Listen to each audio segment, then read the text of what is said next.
Baki moj.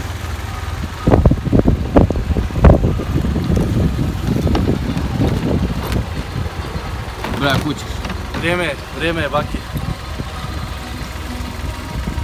Braja putuje u Dubaji na jedan poslovni put. I šta će biti tamo? Moj tim proteka je mene usosio dobro. Poslali su mene jednog čovjeka iz Bosne samog svijeta. Otvara se firma jedna, Superior i Tesla u Dubaju i sad bi to bilo dobro snimiti. Biće neke njuškice i to, pa ćemo vidjeti. Hoćeš na put snimiti do tamo da vidimo malo? A kak ne, naravno. Baki, gledaj avion, i to ću ja snimiti, vidiš? Tako ću ja snimiti. Isto profesionalno kao ti. Braja će raditi jedan vlog putem, iako je Braja tek prije tjedan dana čuo prvi put, zato ne zna ni šta je tada pisao.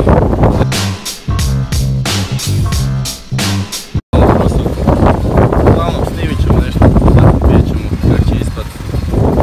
Će biti dobro, neće. Kako to da ti kofer nije stao?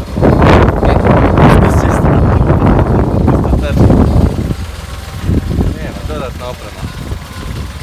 Ne zaustave, oni misle da sam bio na skijanju, da su gore skate, to ne znam. Dobro, onda idemo. Idemo na kavu pa na avion, a? Ajmo. Evo Baki, samo jako.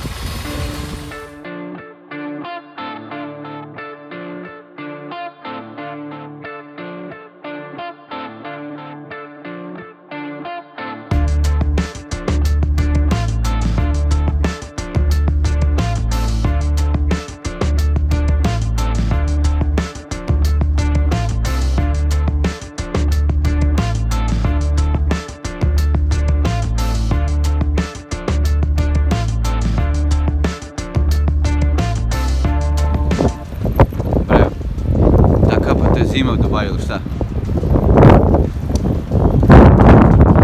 Sunce pa nemam to naočili, ja uzeo sebi kapu. Da je malo dar zaštitu. Samo mi pitaj kak sad ti u Dubaju. Lepo, znaš kako, ne mogu ja sad.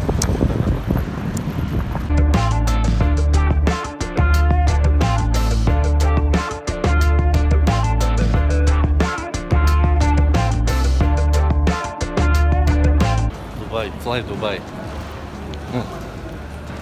To ti je Baki u Aziji, znaš? Ne znam, nisam bio, ti si bio. Je, to ti u Aziji.